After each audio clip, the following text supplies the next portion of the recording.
Margot Rosenbaum, Mary Bashinsky, who is still practising at the bar, and Beverly Hooper were next to sign the bar roll. Were there many women in active practice at the bar at the time that you signed the bar roll? No. There were a few who'd signed. Lynn Opus had signed and gone away for 2 years and had just come back, so she was there. Faye was there, I think.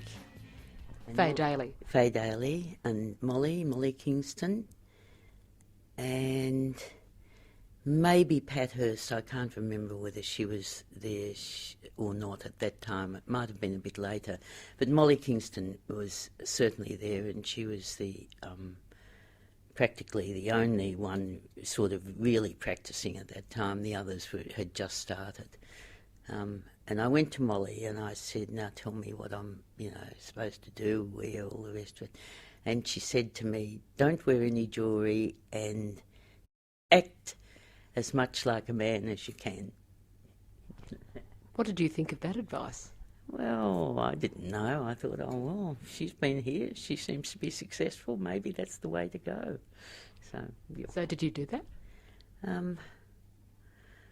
Well, not really, because I wasn't really like them.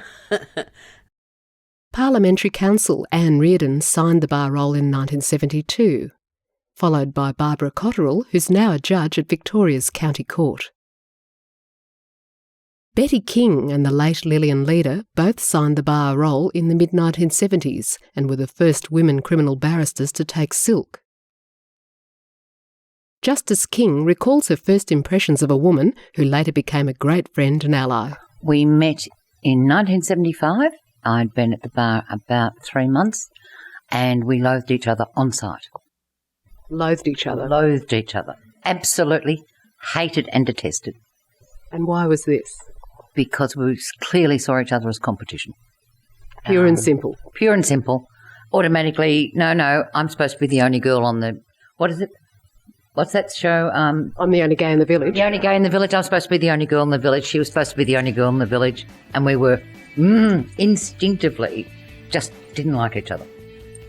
It took about 6 weeks after we met and loathed each other to realise that we actually really liked each other.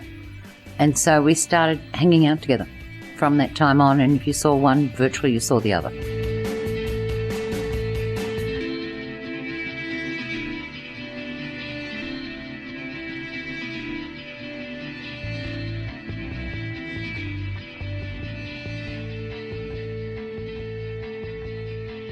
Lillian I would describe as larger than life in personality. Like if she was angry with you, you so knew she was angry with you. She was the best of friends.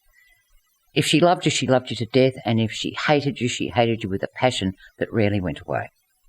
So yeah, she was just flamboyant, out there, strong, and no one ever really gave her much shit. Being in an area which up until then wasn't an area that women commonly practice in, did you have a significant number of hurdles to overcome? Other women barristers have spoken of this, say, during the 1970s, but for you, given that you both had a singular determination to get where you wanted to be, were you terribly aware of these hurdles, or did you just manage to surmount them somehow? I'm not sure. I don't know that we were as aware of them at the time as we were later. I think we recognised later that we'd actually had some hurdles that we just pretended weren't there and busted through, just ignored them, walked over the top of them. Lillian was, as I say, very strong-minded, and she really could do amazing things to people, just walk over the top of them. But so could I.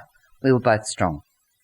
I can remember having a judge I was appearing in front of, and I had pale green skirt and pale green stockings, and the judge kept saying, I can't hear you, and I kept raising my voice, thinking, you deaf old idiot. And finally his associate came up and said, it's on, I can't see you, you've got the wrong colour stockings on. And I said, my God, so I went to the loo, took them off and came back. With bare legs? Yes.